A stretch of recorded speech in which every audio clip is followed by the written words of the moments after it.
Hey everybody. So welcome back to Music Origins. Just got done with a great interview with Jesse Valencia. It's such a great story how he really created something from nothing and continues to do the same. And I think you'll really enjoy it. Thanks so much and talk to you soon. All right. Recording in progress. Jesse, how's it going? It's going ultra bueno. Ultra as I like to say. Sweet. All right. That's great, man. Well, thanks for being here and awesome talking with you. So want to take a trip back in time. Okay. If you will, back to when you were a kid with your parents, when they were driving you around when you're little and stuff like that. What sort of music were they playing on the radio, tape decks, CDs, anything like that? What was queued up? It would have been a tape deck. Okay, because nice. CD players didn't exist in cars yet. Right. Or you had to be really, you had to be really rich to afford that. Yeah. No, let's see. Mainstream yet. Yeah, exactly. So this would have been, I guess when you first become aware of music, you're what, 4 or 5 years old and you start singing along to pop songs on the radio. Yeah. So that would have been like late 80s to early 90s. And it would have been like the hot contemporary, what was on pop radio or what was on classic rock radio at that time, which has been on classic rock radio for the last 40 years. Right. Yeah. And then a lot of new jack swing and R&B actually from my older sister, because that was at the time that New Kids on the Block was out and Janet Jackson, Michael Jackson. So all that stuff was kind of in my orbit. And then my mom and my dad were both really into the country music of the time. So that would have been like Garth Brooks and Alan Jackson. So there was like a lot of different stuff from different places, and then MTV, of course, at that time was still cool. So you had like, the grunge thing and like gangster rap coming out and alt rock and all this stuff. So, when you could go to, we couldn't afford cable. So, when I was a kid, so you'd go to your friend's house and they'd have MTV on and we'd all, it'd be 6 or 7 of us all watching the music videos or whatever. So yeah, it was back when they still played videos. Yeah. So it was very eclectic. It was always very eclectic, from the beginning. I was always absorbing different sounds. And then my parents were both into, the classic rock of the 60s and 70s, the Beatles, Stones, Zeppelin, and all that. Yeah. And then, but they never really got into punk rock or anything like that. That was all later for me when I was a teenager. So yeah. But I'll stop there because your question was as a kid, So I think that's that was probably whatever was on radio and MTV in the late 80s, early 90s was like the first things I was exposed to. Very cool. Yeah. And did you grow up in a musical family? Yeah, kind of. So my dad's the one that taught me how to play guitar. He has played since he was a kid. And his mom, my grandma, when she was still alive, when she was really young, she wrote songs. So it is in the family, but it's not like there was like no one really performed or anything, or or wrote or anything like that. But me and my brother, we both started learning guitar, and that's when we finally kind of got into it. But so the talent was there in the genes, but sure. until I came, it wasn't really a thing. Yeah. So how old were you when you started learning and you started playing? Well, what really got me into it, because my dad had always played guitar and he knew songs, and he didn't have his own originals, but I started to want to play guitar when I was 10, 11 years old. And then I saw Purple Rain with Prince. Oh yeah. And I saw what he was doing with a guitar. And then I saw how girls responded to him when he did what he did with a guitar. Yeah. And then I was like, okay, I really want to play guitar. And then I was like 12 years old when I saw, Purple Rain for the first time. And that actually, it's an important detail because that has an end note to like everything I'm doing right now. But yeah, back then, that was what set me off. And I was like, I want to be like Prince. I'm going to learn every instrument. I'm going to get a cool band. There's going to be girls. To Minnesota. Yeah, there's going to be girls everywhere. There's going to be money. It's going to be awesome. Right. So Andy Dolfer's going to be on the saxophone. Andy Dolfer on the saxophone. Yeah. All of it. All of it. Yeah. Sweet. Oh, yeah. All of it.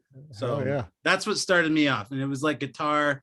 And then once you know guitar, I mean, I don't know how kids learn now, but I was always from the school, or like at that time, which would have been like the late 90s, early 2000s. It was like you're supposed to learn acoustic first, and then you go to electric. Don't start on electric because you got to be able to do an acoustic. You know, it's like learning to draw before you can learn how to draw with computers, right? Yeah. So so that's what I did. I learned acoustic, and then I learned guitar, and then I learned electric guitar. Then from that I went to bass, and then from that I had a pretty simple understanding of notes, and then I went to piano, and then that kind of led to everything else. And then so really you don't need too much to be able to be a multi-instrumentalist, you know. Right. Just to be able to create talent. That's all. Yeah. Just only talent. Once you teach yourself how it works, it's easy to transfer one instrument to the other. You know, once you figure out how things sound, and it's just like anything else. You just get used to it. Yeah. Now, how were you learning guitar at the time? I mean, I had a book. I remember having a book of chords and how to read tabs, and it had some simple songs in there, like old stuff, like folk songs and like stuff you learn in school, like Green Sleeves, and you know what I mean? Sure. Yeah. And so, but I just would do the finger placements, right? And I was like, I don't want to play that stuff. I want to play rock and roll music, right? Yeah, right. So I mean, anyone can teach themselves guitar. It's just a matter of doing it every day until your muscle memory starts to figure it out. And then also calluses, like when you first start, it hurts because your fingers are soft because they're not used to vibrating metal strings against your flesh that you're pressing down against a piece of wood, right? It's kind of an unnatural movement for your fingers. Yeah, it's an unnatural movement for your fingers. So like the more you do it, the better you get at it. It took about a month or two to really get okay to play a couple chords, but really it takes years to master an instrument. You never really master it. You're always going to learn more stuff. I mean, I'm at a point right now where I'm wanting to really look at my guitar work and be, you know, I'm seeing people who are mastering scales and frets and doing all these things that I never used to do, because it's like once I taught myself a certain amount of things, I was like, okay, I'm good, you know, because now I can come up with stuff, but there's always more to learn. It's great. It's fantastic. I want to jump more into it. I agree. So what was your first guitar that you were playing? Is it acoustic? Acoustic. I mean, I don't even know would it have been what was it? It was something that broke or fell apart within like a year or two. It had to have been something that wasn't even a real brand, you know. It was brand to it. Yeah, it was like an off-brand crap guitar, like a first act, almost like something you'd buy at Walmart. Yep. And then I remember my first electric guitar was a Squire Strat. Oh, nice. Oh, wow. Yeah. And it was purple because I love Purple Rain and Prince so much, right? That's awesome. And then my amp was a Crate. It was 100-watt Crate practice amp. Ooh, nice. And it was like and I thought that was big enough. Sure. For 100 watts, that's all you need. 100 watts. I was like, that's big enough. I don't need anything else besides that. But it turned out later to not be true. Sure. No, that's great. And so when were you first writing your own songs? Because, you know, that's a big part of your first writing songs. So the first song I had to have been when I was 13 or 14. you know, when I was like, I'm going to start stringing these chords together and make a song out of it. But it's almost like how I think of it now is my songwriting and my recording learning both went hand in hand. The first songs I ever wrote, I remember, because I had the chords. I was figuring out the chords, but I didn't have that thing yet where I would be able to like bust out chords and a song came to me. So I could figure out some chord changes, and then separately I was like writing lyrics, and they were more like poems, and they rhymed and they made sense, but they didn't fit. It's like there was too many words. I couldn't figure out a melody. And then it was the year 2000, and there was a music festival in Verde Valley, which is over here by Sedona in Arizona. Yeah. And Michelle Branch played that festival when she was 17 years old, and I was 15.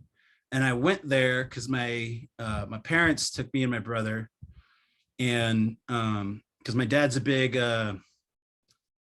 Jackson Browne fan, and Jackson Browne was putting this Verde Valley Music Festival on because it was a fundraiser for the school there. Oh, nice. And Michelle Branch was one of the people that played, and because she was the local that they got, because she was she's from there. She's from the Sedona Jerome area. Gotcha. And this was before she was famous. So I was 15 and I saw someone who was my age up on stage, and she's like, I wrote these songs, and and I was just starting to record at our cheap software on our cheap computer. I mean, this is 2000. This is the year 2000. It wasn't that great, right? A compact or something. Yeah. It was like it wasn't that great, but I was just starting. And then so I remember going up to her after the show, and I was like, I love your songs, because it was just at that time she had a more Lisa Loeb vibe, or like more like Jewel when Jewel started, or like a folky alt 90s thing.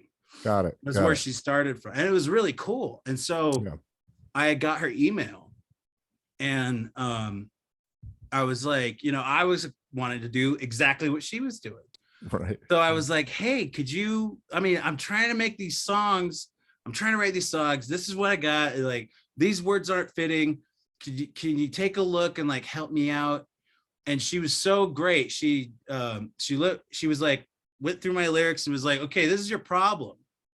It's how I've written ever since. She was like, you have to just write a song, like figure out the chords, and then like hum melodies, and then like lyric, and then let the words come based on your feeling. Like she coached me in this whole thing where it's like, don't write words separately in song and then try to put it together. Yeah, she's like, just like start playing songs, and putting the chord, start singing along, humming along to the chord changes, and then put words to like what it was like a lesson. Great advice. Yeah.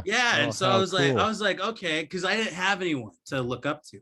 Sure. Because where I was and where we were, where were you guys at? Sorry. Northern Arizona. That's where I am now, Northern Arizona. So it's not, there wasn't a scene, there wasn't like, there wasn't like people who you could go watch and pick up this information from. And Google and in the internet was only in its infancy. And so it was like, a lot of this, it was like, I'm trying to find anything you get. And then luckily I had Michelle Branch, right? Yeah. of all things. Just Michelle Branch. That's all. Just Michelle Branch. And then she stopped, our emails stopped because she got signed to Madonna's label, Maverick Records. And then at that show, actually I found out later, or I heard later, I don't know if this is true, but that Verde Valley show, there was a scout, and she got scouted at that show. Oh, no shit. Wow. Yeah. So I was like, no way, that's so cool. So it's like Arizona rock and roll history, you know? Yeah. So that's when I first started writing songs. It was Michelle Branch. She's the one that like my dad taught me the chords. I started to write stuff anyways, and then it was sucking at it. Michelle Branch helped me out. And then the next year I started high school in Sholo, and that's when I started my band. So, oh wow, okay. And Gorky started then. Yep. So how did that come around? I mean, so how Gorky started was I was making those songs and recording them at home and trying to figure out my sound, which took a long time. Sure. Yeah. And I was in geography class. I had this geography class. It was my sophomore year that we moved up here from Phoenix. And so I met Ben Holiday, who was the drummer in the band for 20 years until he passed away this past January. Right. From a genetic disorder, which I'll get into later. Sure. But he sat next to me, and he saw me drawing because I would draw.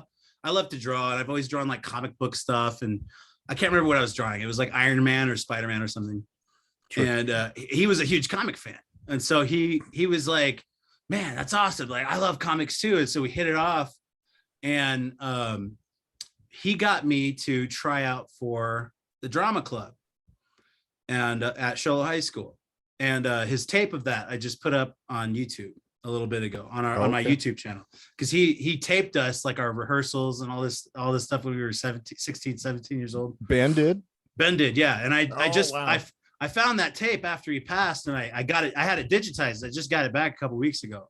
Oh, that's so cool. He got me into the drama club because I had missed football tryouts. Because I was a football player in high school and junior high. And I was like, I was going in the jock road, right? Like the cool guy, like kind of. Sure. Like I was like, I'm going to play football. I'm going to be in a band. All the girls are going to like me. I'm going to be Mr. Cool. It's going to be so sweet. And, but I missed football tryouts. So I was like, drama club. I don't want to be in the drama club. Right. I was like, that's where all the nerds are. Right. So, but he got me into it. And then it was Shakespeare. It was a Shakespearean play.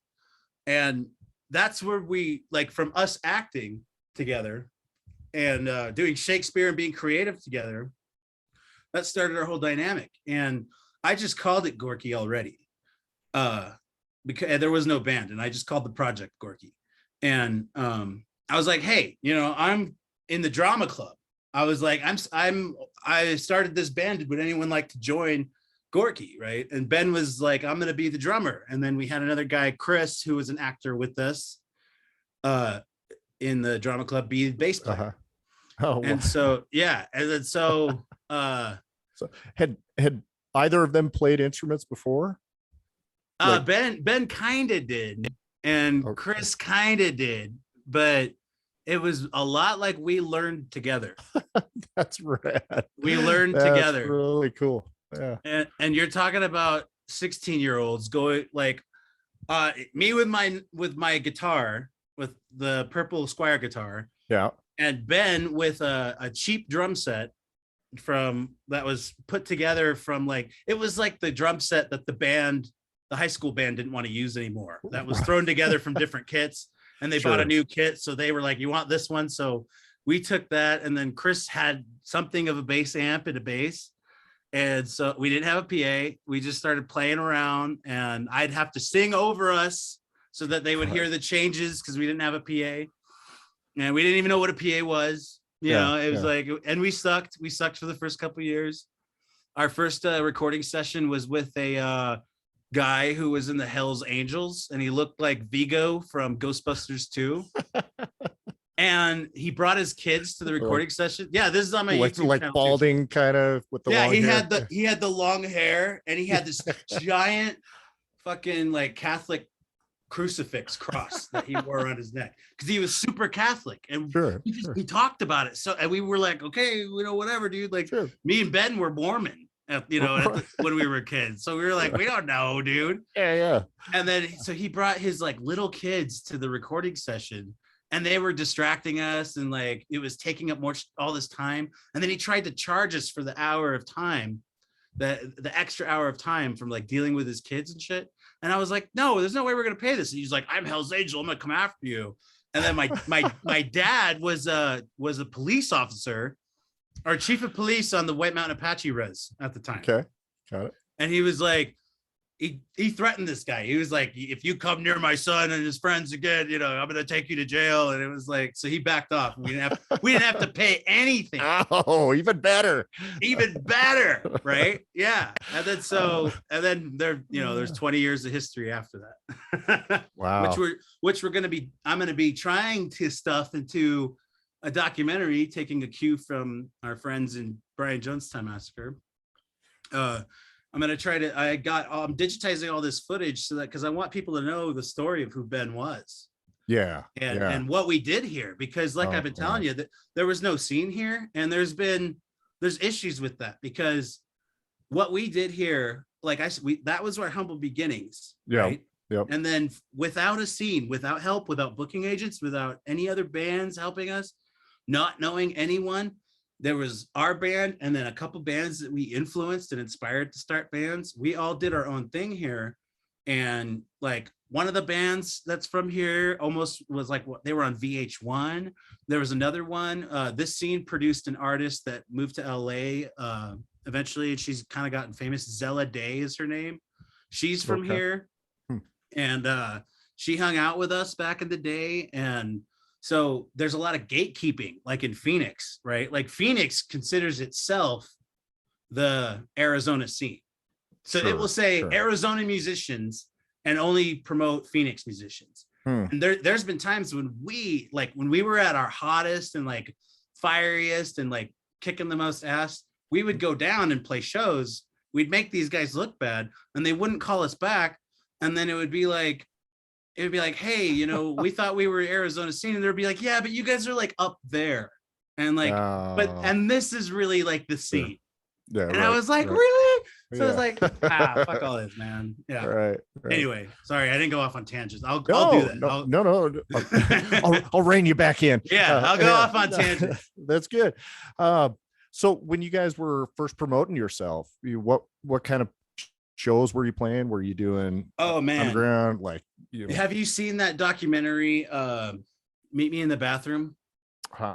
Okay, so it's a really good documentary. It's about the New York scene in the early 2000s with the Strokes and Yeah-Yeahs and stuff. Oh wow. And it's really, really good. I think it's on Showtime. But anyway, there's an important scene in that movie where I was like, that's what happened to us. We did that. Yeah. And it's the answer to your question. And it was like the band Interpol, they were complaining in this documentary about how they would get booked for like rap metal festivals and like new metal things and like stuff that didn't fit, but because they looked dark and like were kind of edgy, they didn't know where exactly to put these guys. And that happened with us a lot because, I mean, think about it. At this time, you're talking about mid 2000s. So you got the psych scene and like the folk rock scene, a lot of that was going on in like LA with like BGM and Black Rebel and all that stuff. And then in New York, you had Yeah-Yeahs and Strokes and all that. And Portland had a thing going on at the time with like the indie rock, like Decemberists and all the indie. And so we were like, well, we want that here. But Arizona at the time, it was all Jimmy World and like pop punk and like metal. And like no one was interested in post-punk and psych rock. So we were playing that stuff. We were in rural Arizona. This is like in the middle of the Colorado Plateau. It's like, you know, cows and elk and like trees and stuff. And we're out here playing post-punk that belongs in like a New York nightclub. And no one understood. Nobody got it. Nobody got it at all. And so it was like, we were playing with like emo bands and like punk bands that were like more like skater punk, and we were trying to do this cool hipster like 60s 70s 80s thing, and it just fell flat, but we stuck to it. And then I want to say in Arizona that kind of music didn't come around, or people didn't really dig it until that Arctic Monkeys record came out, AM, in 2012. Like that was the album where people started going, oh, Arctic Monkeys and Tame Impala are so cool. And I was like, where were you guys like 10 years ago? You know what I mean? We've been doing that. Yeah. We came out like before Arctic Monkeys, dude. So it was funny. It was funny at that point. I didn't care, but yeah. Oh, that's cool. And now you've you when did the Brian Jonestown massacre, because now you wrote that book, right? Mm-hmm. Okay. Yeah. When did you do that? Okay, so there's a story behind that, and a lot of people get this confused because I have the band. Mm-hmm. And so what happened was, and I'll try to make this story quick because it's a series of events. Sure. But in, like I told you, we had the shitty gear, right? I didn't want shitty gear anymore, so I literally joined the Army Reserve to use my entire spending bonus on new gear, which is the gear we have now and have had ever since. Sure. It's lasted us 20 years. Nice. So, but with that, new gear equals better shows, equals more drinking, equals more drugs, equals more stuff, equals more partying. I got into a car accident. I fell asleep at the wheel and I had alcohol in my system. It was 2008. And it was right after a friend of mine had introduced me to Brian Jonestown Massacre. Like, it was like they had introduced me to Dig. They showed me Dig in February. And in May, I got in the wreck. And I was just like, I was on so many drugs, it was retarded. Like, I was like, or ridiculous. Sorry, that's not a good word. So it was like acid and coke and everything, right? Like all the time. And I was just like 23 years old, nothing. I was invincible. And I got in a wreck, boom. And then it broke my ankle. My life was ruined. I actually stayed in the Army until 2011 because and this is a separate story, but at the time, our unit was under investigation for torture while in Iraq. So they swept my DUI under the rug, and I was medically honorably discharged in 2011. Without it being a blemish on my record. I don't know how, but it happened. Sure. So anyway, at that time, so it's 2000, now it's 2009, and I see my first Brian Jonestown Massacre show. Where was this? This would have been at the clubhouse in Tempe, which is no longer open. Okay. But it's no longer exists. I think it's called Club Red now or something. I'm not quite sure, but they played there, and it was right when Matt Hollywood joined back, and it was like that group of Anton had just quit drinking. That was like around that time. So it was like My Bloody Underground came out. Matt Hollywood rejoined the band. Joel rejoined the band, and they went on tour with like the 10-piece BGM that they stayed with for 10 years or whatever. Wow. And so I saw them, and I was like, this is like, I've never been to a show like that. And I never had like felt what I felt when I went to that show. And I because I was on probation, I had so much shit I had to do to get off probation. It was like, it wrecked my world. It wrecked the band. It put everything on hold. And so I dove into the Brian Jonestown world in a way to escape all of that. Sure. To be a rock and roll fan, because it was like Almost Famous. Remember that movie, Almost Famous? Oh yeah. Yeah. So it's like that. It was like that for me. It was like, here's this band. I was a kid. I mean, I was like 24. I mean, yeah, it's still a kid. And then these guys are in their 30s and 40s, and they've done it, and they're doing what I want to do. And so, and I watched the movie, and then all I heard about for the first year that I was hanging out with BGM online and Anton online was like, that movie is bullshit. It's full of lies. It shows this false story. So I was like, well, I want to kind of get to the real story because, I'm really interested in it. So I asked Anton, and he didn't want anything to do with it. I met him outside of, but he didn't say no. I met him outside of the Bluebird Theater in Denver, Colorado. Okay. And I gave him my first manuscript in person. And I said, I'm going to keep doing this until this is written. And he was like, okay, you have my, permission, but I don't want anything to do with it, so don't bother me. So I didn't bug him. And then, but what would happen was I went through all of the liner notes. I mean, like I did all this research, right, to find everybody I wanted to talk to. I started talking to everyone. Anyone who looked like they could be a small friend from 20 years ago. And they would hit up Anton and be like, hey, this Jesse guy is asking me some weird questions. Like, who is this guy? And he'd be like, don't talk to him. He's a weirdo, right? Right. So I'm like, no, I'm serious. Like, I'm really doing this. And so it took it was like 2009 to 2015 that I was really, really working on it. And during that time, that's when I got like the stories behind the records. And I really started to learn how Anton made these records.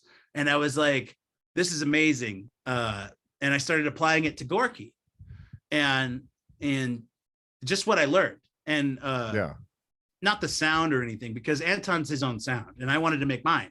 Yeah. So, I didn't want to be an Anton copycat, because that's something that I've seen a lot, a lot of these psych scene things. It's like people trying to be like Anton or BGM.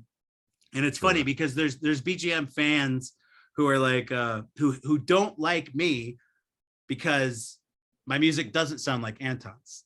Right.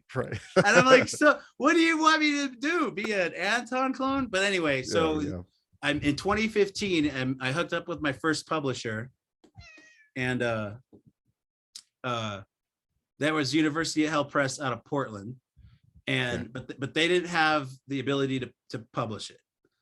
And then there was a couple problems that came out, because there were people who were jealous that I'd written that book, and they were trying to attack me, or they were mad. I'm not going to name any names, but there'd be like journalists. There'd be like journalists who'd be pissed off that I wrote a book, or that I wrote the book, because they wanted to write a book and they never got it together.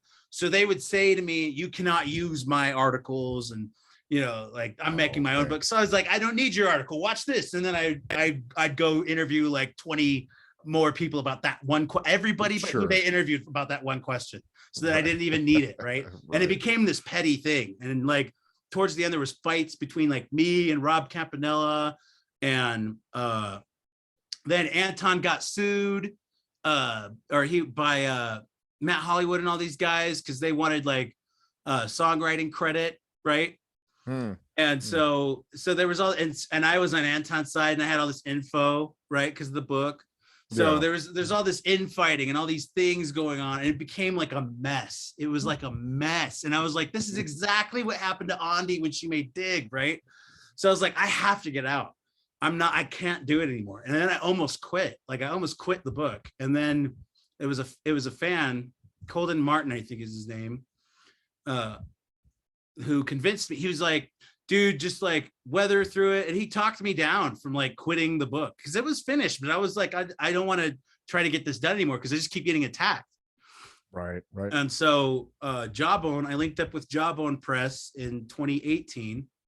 And then they were like, yeah, we'd love to put out the book. And then they put out the book. But there was the one snafu that happened that I still regret is I had everything done. I sent it to them. They're British, so their understanding of English is different from mine. I had written the book in a way, and this is where an impasse was. I just assumed too much from these publishers.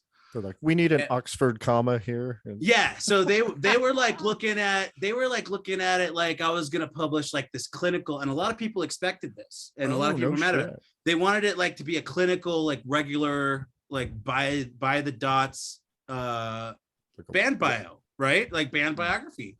But by that point, what had happened in the real story, or as I was trying to figure this shit out, I mean, there were so many blockages that those became stories themselves as to reasons as to why I couldn't get this or that piece of information. And it was like, instead of talking about it like I'm a third person guy, I'm going to be the narrator, and I'm going to just tell the story like I found it. And then that's going to, that story will replace what Andi did with Dig, because everyone who reads this is going to know everything that's in that movie that was wrong. And they're going to know the other stuff. They're going to know everything about the BGM in San Francisco. They're going to know everything about what happened after the movie came out. So, it's going to be told from my perspective. But guess what? I crossed the threshold at some point, because I started playing shows with Joel and Matt Hollywood anyway. So it was like, what do you want me? It's like there were some people who were mad about that. Like I was trying to promote myself, and I'm like, I'm not just trying to promote myself. This became my life, dude. Yeah, you were involved in it. I was involved in it. Deeply involved. Yeah. So it's like, what do you want me to say? I can't, that I didn't play that show. Right. Yeah. I mean, I was there. You weren't there. Yeah. I wasn't there. Yeah. Yeah. So it's funny. It's funny on that level, but a lot of that's gone away. And because most people love the book. So I'm not even worried about it. And get a copy. And now my next book is going to be about Prince's movies. Oh, no way. Yeah. When's that coming out? How's that coming along? I'm hoping it's going to come out next year, but it's coming along great. I'm practically finished with it. It's just a matter of me taking the information and putting it together. And it basically what that book's going to do, it's going to advocate, because a lot, if you ever read any Prince book, doesn't matter what it is, every single one of them has this thesis that Prince fell from stardom in the 90s because he was trying to be a movie star, right? So it was like Under the Cherry Moon came out, it bombed. Graffiti Bridge came out, it bombed. So Prince was shucking hits to his record company and then trying to get money from movies. He's trying to make movies. People don't get it. His vision, that Prince's whole vision, I see it now after I understand like where he's all this stuff, is his plan was to make an album with a movie, like Elvis. Okay. For the rest of his career. And that's the reason why it didn't happen, was because of the Warner Brothers being asshats, right? So they just wanted the audio. They just wanted the audio and they kneecapped it. And so they set him up to fail so that he wouldn't make more movies. And I see all of this clearly now. So, but my view is that if you want to understand, they also, every Prince book goes, Prince is so mysterious. You know, we don't know anything about him. And I'm like, well, have you watched his movies? Because in the movies, it's almost like he's telling you exactly what his music is about. But they're dismissed. And so that is unfortunate, because Graffiti Bridge, I mean, Prince directed it, wrote it, made the music. He was a black auteur filmmaker in the early 90s before Spike Lee, and people just shat on him for it. He was the first he was the first black man to win an Academy Award for music. No one ever talks about it. Wow.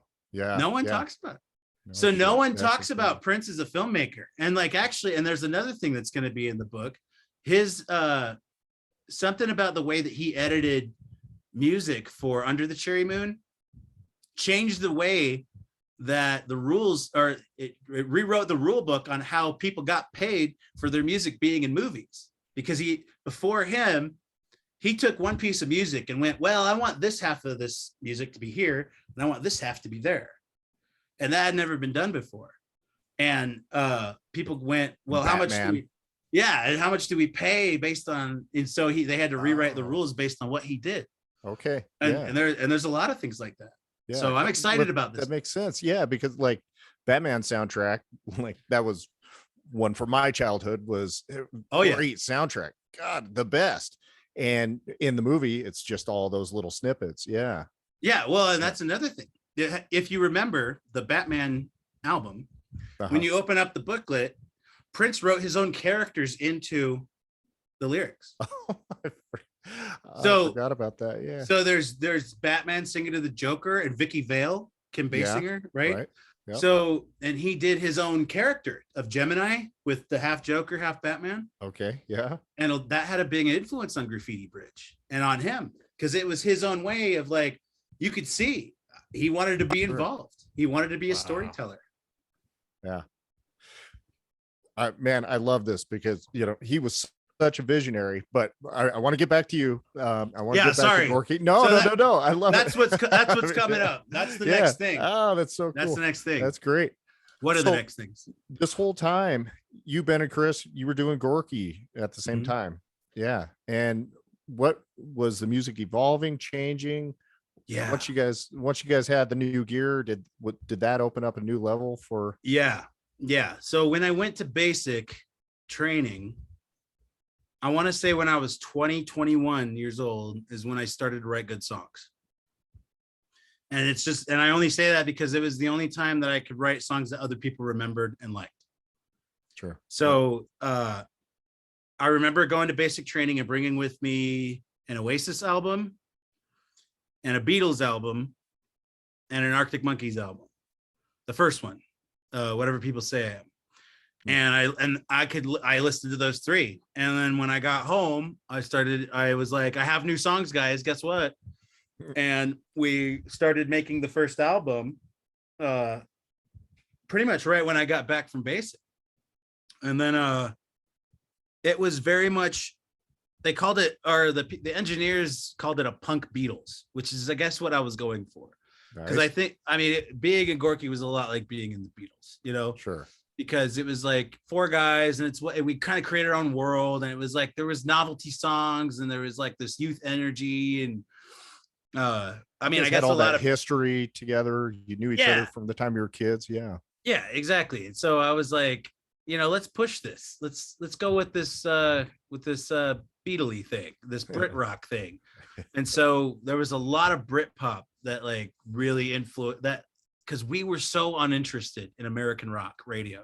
Like we didn't like post grunge. We didn't, you know, your Nickelbacks and your Puddles of Mud and stuff. We didn't like even most of indie rock at the time, because it was like all copycats of the Strokes, and or copycat or whatever.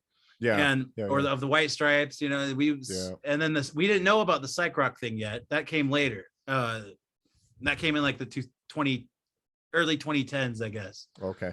But it was very punk, very, you know, post-punk, garage rocky in the beginning. And then after I started doing the book,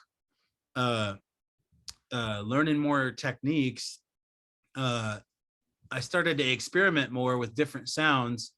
And how I always looked at Gorky was like, it's a word that means bitter in Russian. I didn't know that when I started it. The name came from a childhood friend, my friend Whitney. She called her childhood blanket her Gorky. And then she had written a short story when we were kids about a fictional band called Gorky, and that's where the name came from. But I didn't know until later that it meant bitter in Russian.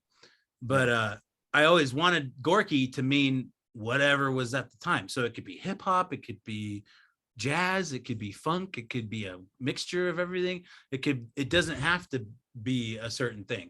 So I would start pulling from hip hop and country and metal and prog rock and jazz, and just start trying to incorporate as much as I could, because I was like, there should be something for everybody here. And I was able to pull a lot of that off, but I found it was like, these are my own version. This is like my own version of this, which was great because we would gork it out, as we'd say.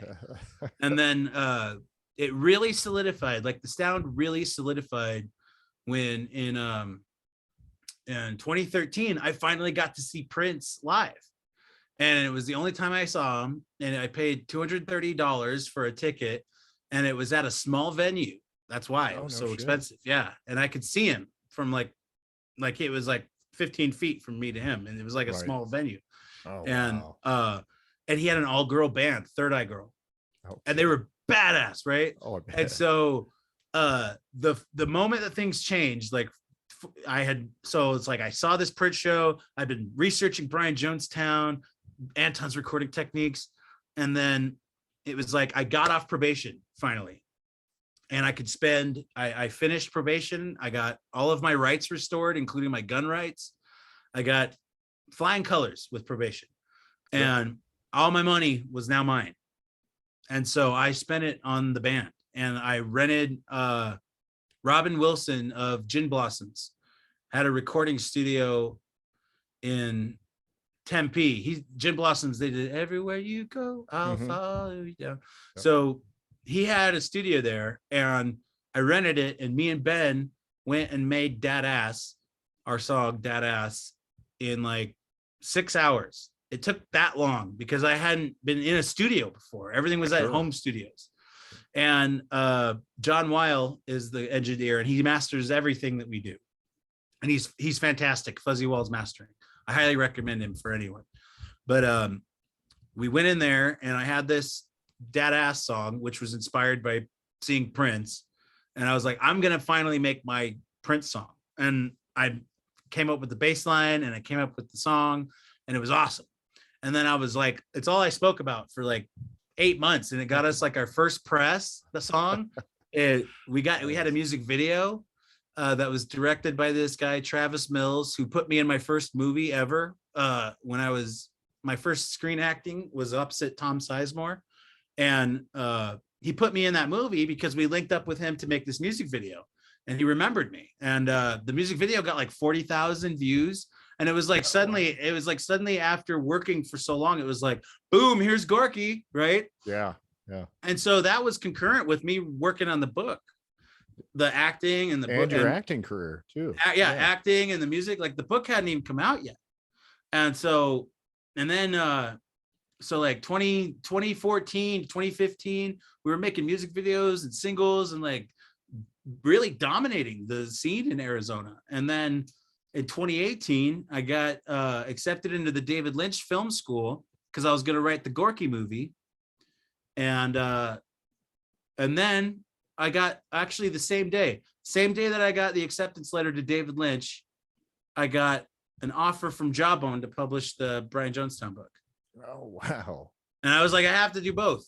Yeah. So it was like I was doing my first semester at David Lynch and prepping for Gorky tour and the book tour and for the book to come out in April. And that was like the best time of my life.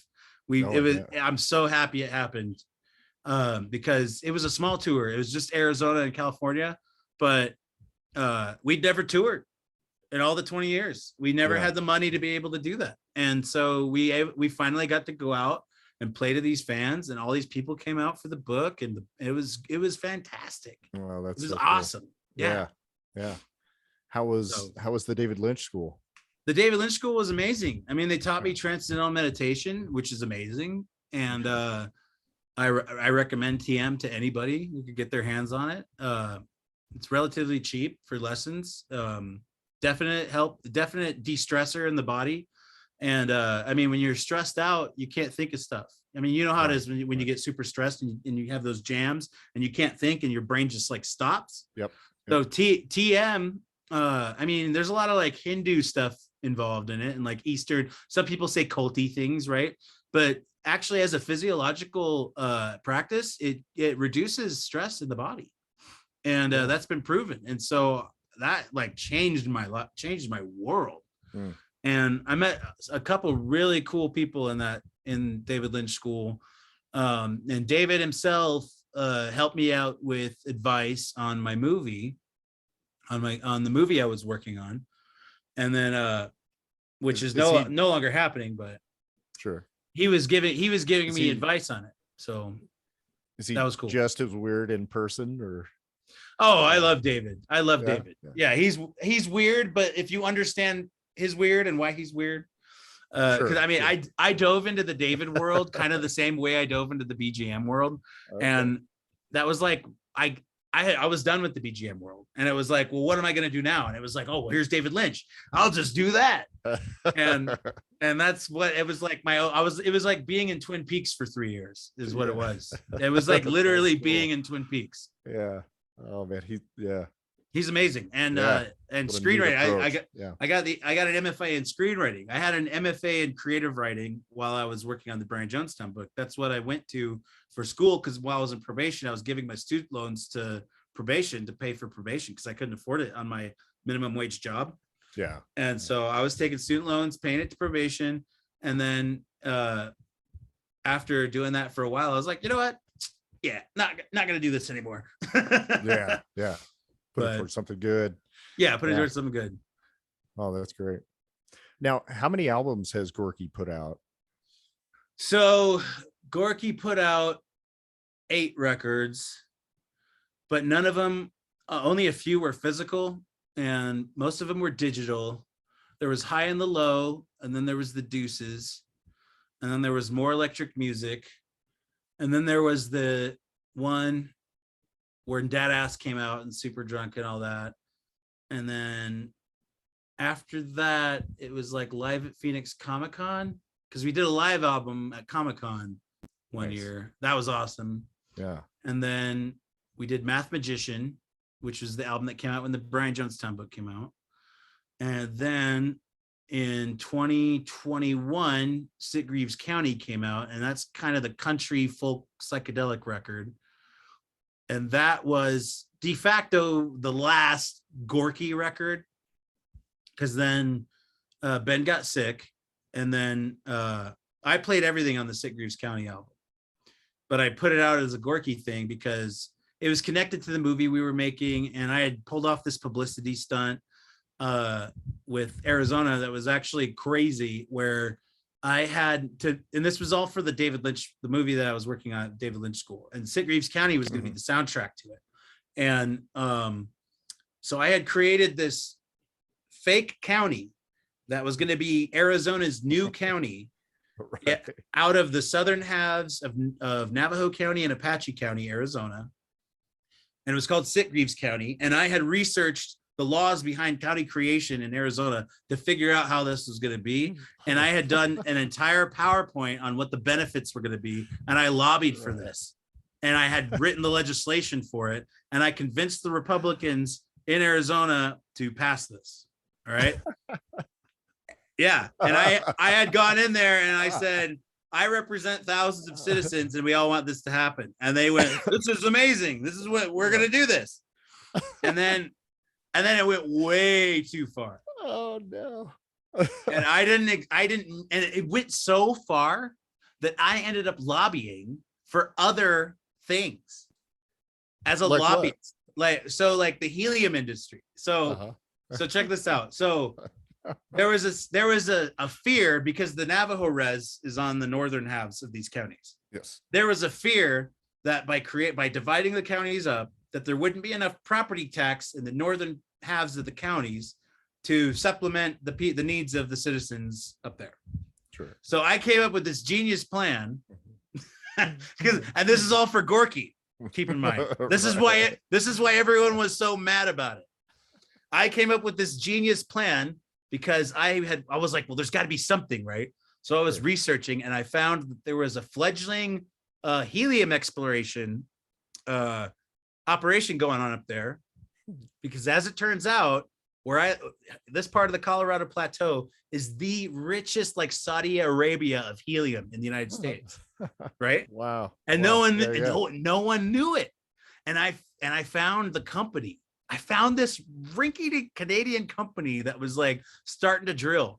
And I go and I find them and I meet the CEO and I say, I'm lobbying for this and this and that. And we're creating this county and we want to bring you business. You're going to come in here and you're going to make hyper chips and medical supplies and all this stuff. And I'm going to lobby for you and we're going to get this going because we're going to get money to the Navajo res. And so they were like, let's do it. So I'm literally responsible. This is one of the things I don't advertise this and I don't want to be like known for it. Sure. But it was like, it was me that linked up the helium industry to the Arizona legislature so that Arizona could become the helium producer in the world.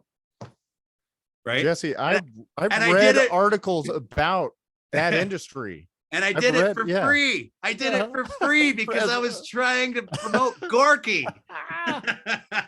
Yeah. Oh my God. So then, and you could, hilarious. The cover of the Arizona Republic is somewhere. It's on my website, but I'm on so they put me on the cover of Arizona Republic. Seeing that. Yeah. When this all comes out, and because it fell apart. And so here I'm thinking, okay, maybe I could do damage control on this thing. So the Republicans don't want anything to do with me, right? Obviously, right? Sure. When I come out and I was like, guess what? You know. So they're promotional stuff. So I take the Republicans' reaction and I go to the Democrats and I'm like, guys, look what I did. They look like idiots. And the Democrats are like, yeah, we don't want anything to do with you either, dude, because we believed you. We believed you and you just made us look like idiots. So we don't want anything to do with you either. So I was like, come on. What? You know, so no one wants to hang out with me now. I mean, politically, talk about murdering your political career. But at the same time, I was like, I learned so much about politics and about how things are run and how it works and how it doesn't work.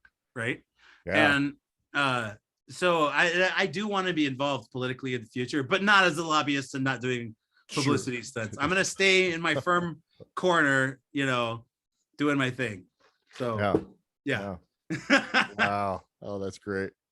So that's kind of the history of Gorky. And then after Sitgreaves, I mean, Ben never could, I mean, his condition was so bad. So Ben's condition, what we found out 2020, that's the year I graduate. David Lynch. BGM book's been out for a year. Pandemic hits, right? Yeah. And we were about to go on. This is the tragedy of it. We were about to go on our first West Coast tour because we were gonna go up to LA and we were gonna go up the coast, right? And all the way to Seattle. Yeah, all the way to Seattle and back. Hit an I-5. Yeah. Yeah, exactly. So we had all these plans, then COVID hit, and Ben catches COVID. So when he's in the hospital and they figure out doing their tests that he has, I don't want to butcher this, alpha-1 antitrypsin deficiency. Okay. And what that is, in so many terms, what that is his liver or kidney, I can't remember which one, does not produce the enzyme that we all have that breaks up gunk in your lungs. Yeah.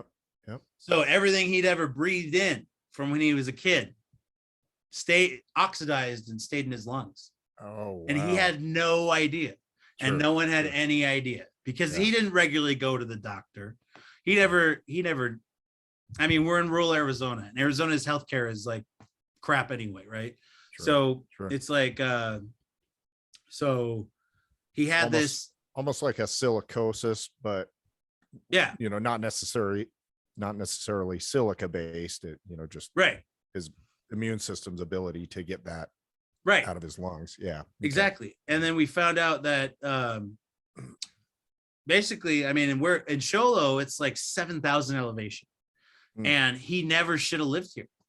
Like we found out he never should have lived here. And so by that point, what had happened was his lungs his lungs with the fluid, right? The COVID fluid had enlarged and his heart had to work overtime.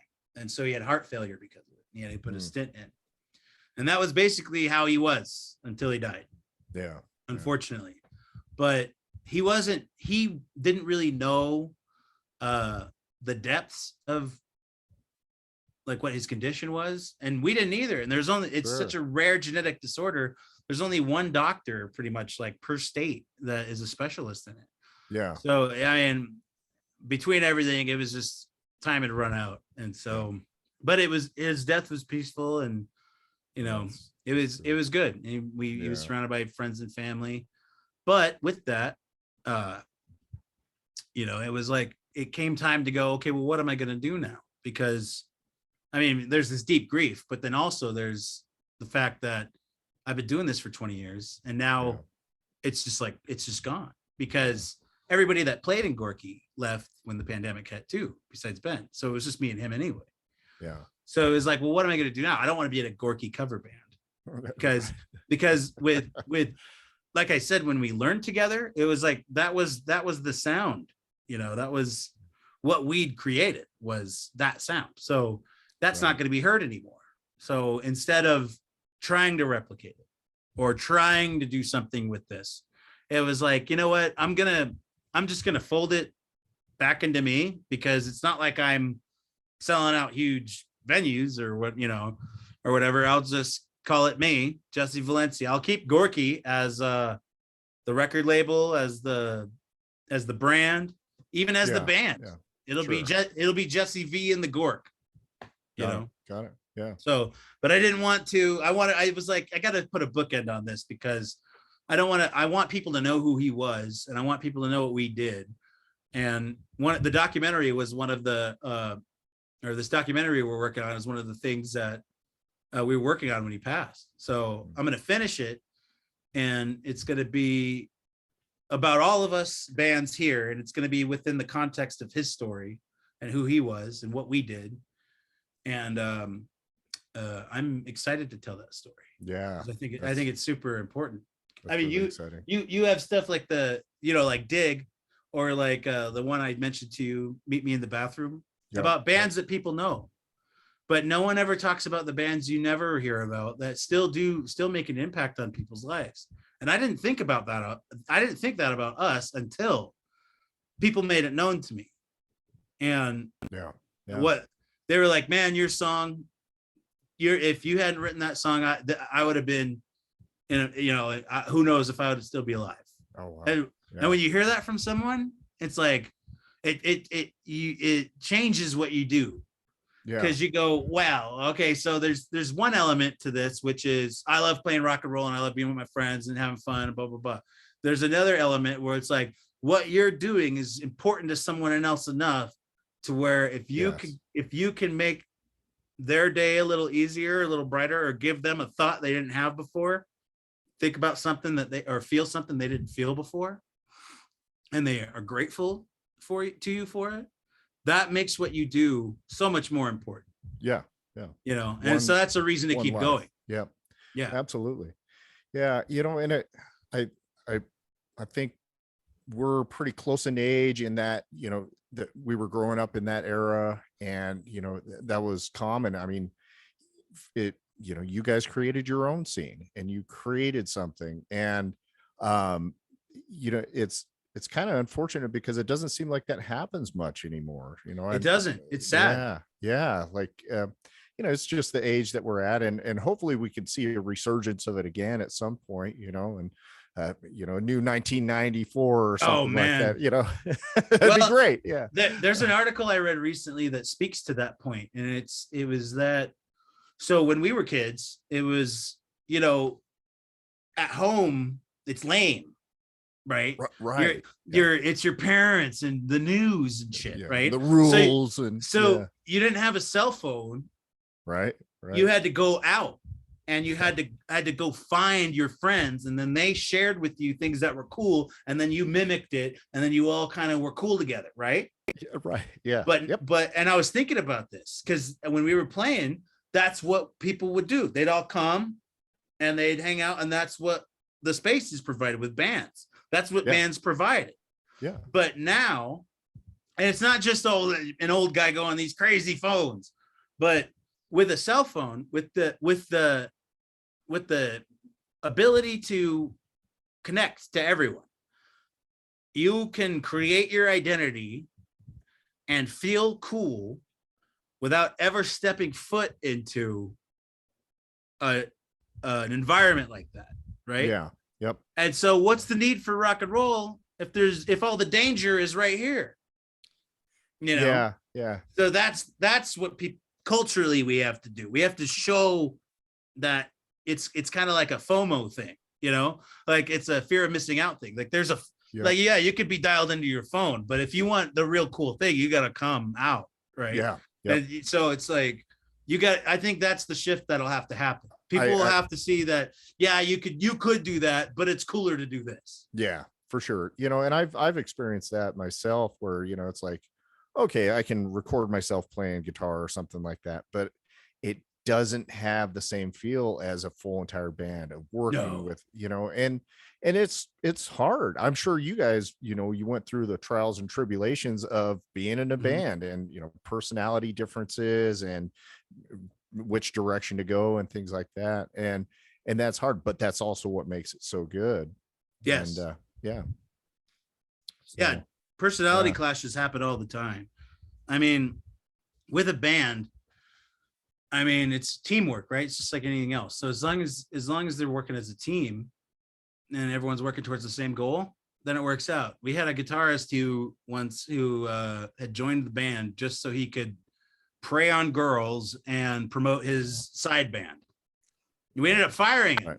And it was like, obviously, right? Yeah. But it was like, that sets you back. Or you'll have a guitarist who will date some other band member's girlfriend behind their back, or you'll have people who, this will happen. So this will happen a lot. So I try not to have an ego about what I do. I mean, we all have egos. It's a thing that we have to fight, right? Sure. It's useless. Sure. I mean, it's completely useless in what this is. I mean, the only usefulness it has is for you to keep quiet about your ego and use it to like make you better at what you do. That's the only thing that's useful for. Yep. So you'd get egos in this band who I'd recruit someone to be whatever, and they'd see me and I'd be saying, I'm doing all of this stuff to make us all successful so we could go do it all the time, right? And they would see what I was doing and they'd be like, I want to be, I'm better than that, and I'm gonna be right. And so they would be like, they would, introduce a song, and I'd be like, okay, great, that's a great song, let's use it. Let's develop this. Sure. And then it was like, well, I don't want us to play it because it's my song, or or you get these little head trips like that. Sure. And yeah. It's for my solo album. Yeah, it's really all little roadblocks like that stop bands from doing things, because all the bands that were out when we started are gone now. And it sucks. It's kind of sucks, because it was like the only one that stayed around was this band Lydia from Arizona, and they were huge, but then they too went away.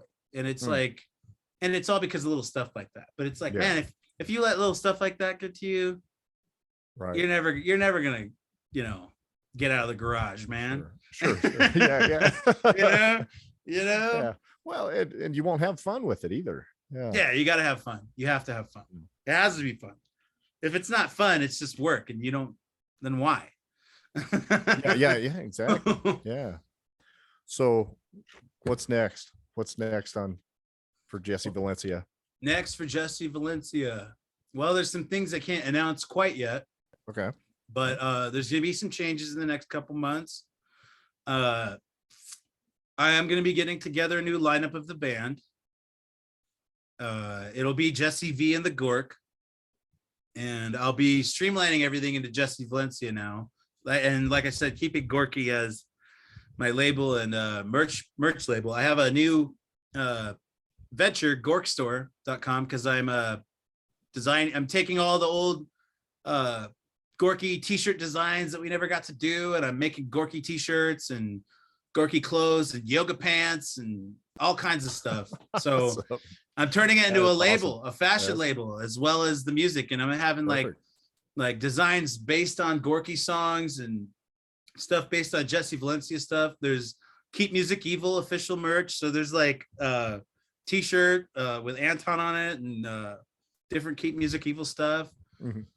So there's that, the new band. And then we did hook up. I can't announce, this is one of the cool things I can't announce yet. Okay. But we did hook up with our dream producer, who will be working on the next record, which we'll be recording in the Northwest. Okay. But that's all I can announce right now. Okay. All right. Fair enough. And that'll be next year with the 2024 Prince book. Okay. So hopefully 2024. Awesome. Next year's gonna be the 40th anniversary of Purple Rain, so it has to come out next year. Oh yeah. It has to. Fast track it. I'm gonna fast track it. And next year is also the 20th anniversary of Dig, so there's probably gonna be some Keep Music Evil stuff going on too. Sure. So wow. Okay. So gorkstore.com. Gorkstore.com. Where else can people find you? They can find Jesse Valencia and Gorky on Spotify. Jesse Valencia on Instagram, Gorky the band on Instagram. Any one of these sites, jessevalencia.com, you'll find my link tree. It'll take you to the store, to my acting reel, to the music, to the Keep Music Evil. I'm kind of everywhere. Okay. Yeah. I'll add some links for sure. Yeah, I'll send you my link tree. Okay, sweet. Perfect. All right. Well, Jesse, thanks, man. Thank you, Jesse. Yeah, awesome. Thanks so much for sharing your story. And I look forward to what's to come. Absolutely. Me too, man. This has been really fun, and it's been really good and healthy to think back, Yeah. I haven't thought about a lot of this stuff. It's good stuff. So, thank you. Good stuff. You bet, man. Thank you. All right. We'll catch you soon. All right. Signing off. See ya. See you later.